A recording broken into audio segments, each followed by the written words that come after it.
party in Miami. Miami.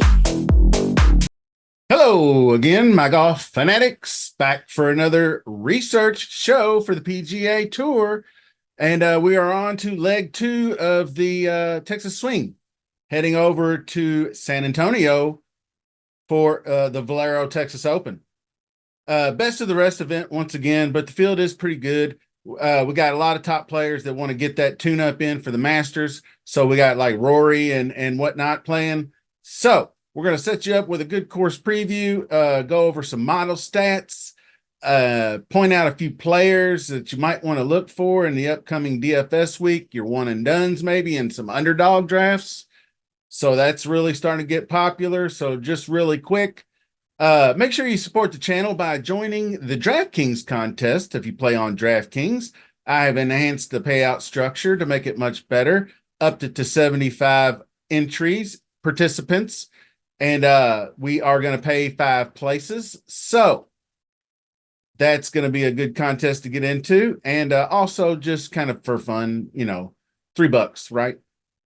So also, if you are a fan of horse racing, the Kentucky Derby, I've been covering it for the last 6 months.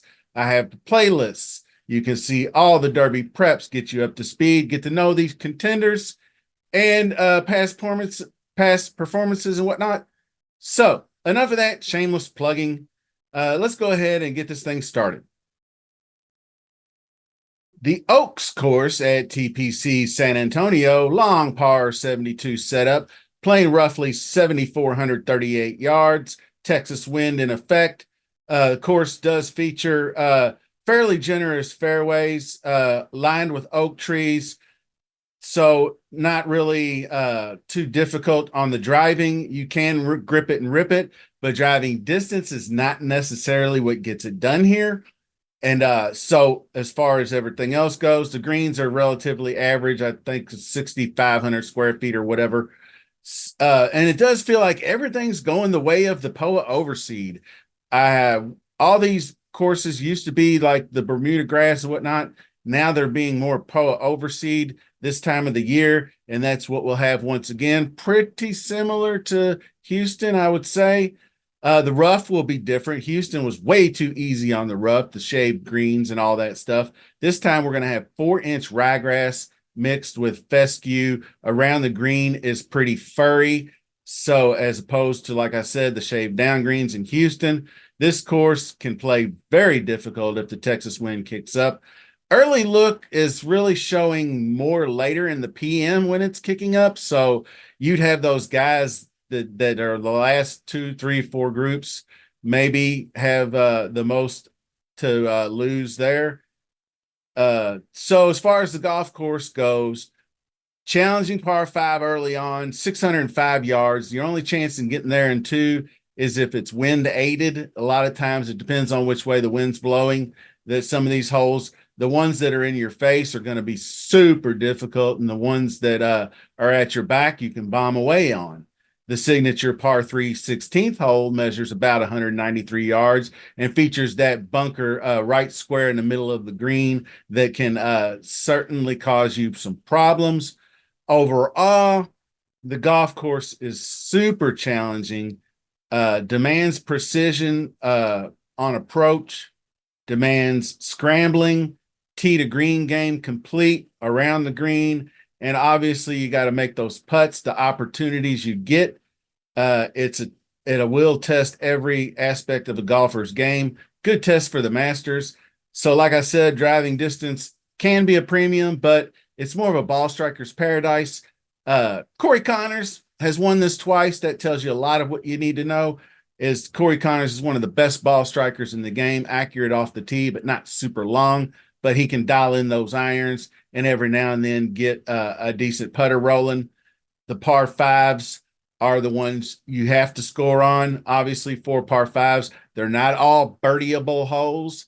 The long par, the 600-yarder is about 23% birdies. So you have to get by those. There are a couple short par 4s you can attack, number 5 and number 17. I believe 17 is like barely 400 yards, and number 5 is sub 400. Those are the most attackable there. The three of the par threes are relatively easy enough. You can make your par without a problem, but the exception is 13. That one's pretty tough. It plays long, I think somewhere between 240, somewhere around there. So to sum things up, good drives gained, driving, total driving, that kind of thing. Accuracy is way down, but the driving distance is way up. So you're not going to get in a lot of trouble.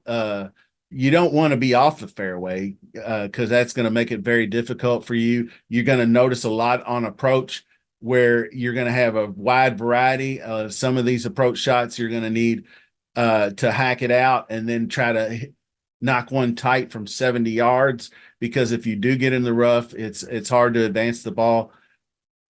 Obviously, opportunities gained. I like putting from 5 to 15 feet. That's where the birdies will come from. I'm keeping it pretty simple. Strokes gained approach, ball striking, tee to green, around a little bit around the green mixed in there as well. Very little putting. We'll get to that here in a minute. I'll show you. As far as the players go, while we go along here, we've been looking at some fantasy national stats. You're going to see along the way, I'm posting a few models. Obviously, Corey Connors is going to pop in the tournament history. And so he'll have a few more power players coming after him, but he'll also he's also competed in plenty of those fields. He's got good finishes at the Masters. It's not like he's afraid of that level. All the guys popping in the top of the model seem to be guys that are not putting well right now. Killer Keith Mitchell has lost 10 strokes putting in his last two events. And I'm kind of curious about that because they always call him Bermuda Keith, that he does his best putting on Bermuda grass greens. And that's what we have not had those. We've had those POA overseeded greens. So I wonder if that's having some sort of effect on why he's not putting well. Maybe some of these other golfers like Joel Damon not putting well.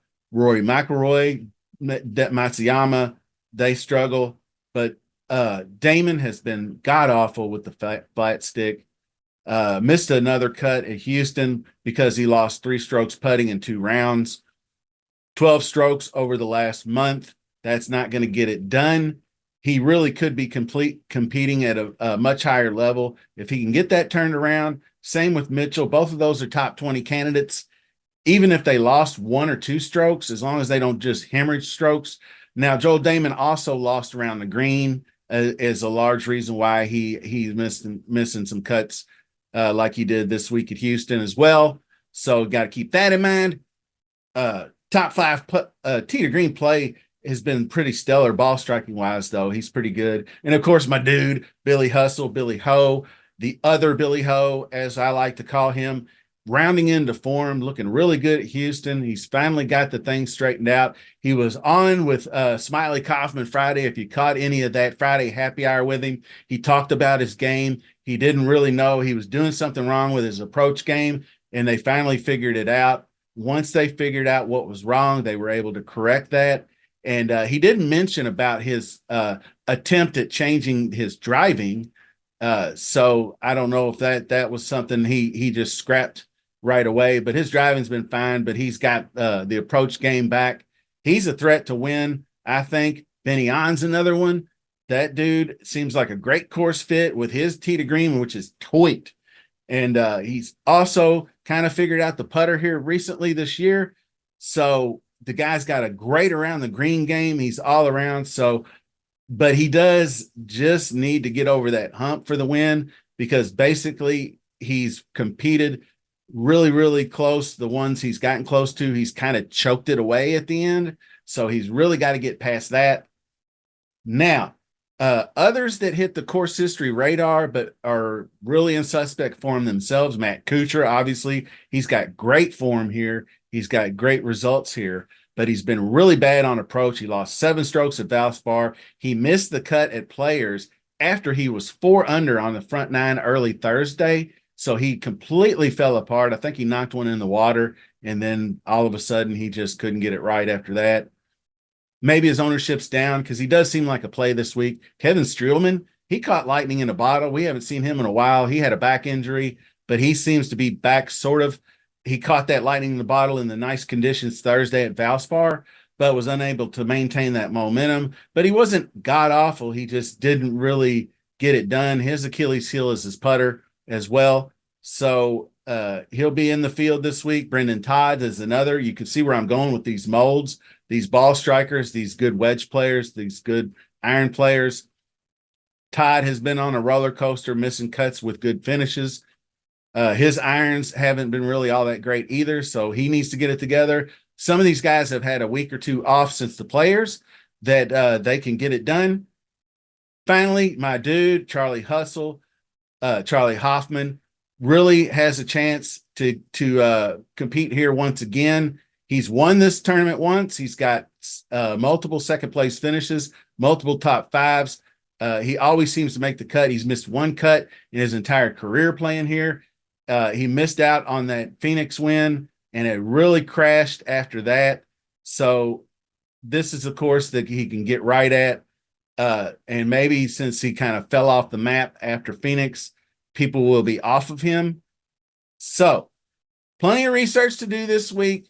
We got plenty of time to get it done. Don't forget, the contest will be out as soon as DraftKings puts the pricing out Monday afternoon sometime. I appreciate you kicking off your week with me. Happy Easter, everyone. Give your family a hug and a kiss. Shout out Degenerate75, brother. We're all rooting for you. The fight that good fight, my man. Was really gut punch, like you said, to hear what about your diagnosis. But we're all rooting for you, pal. So best of luck this week, and we will see you soon.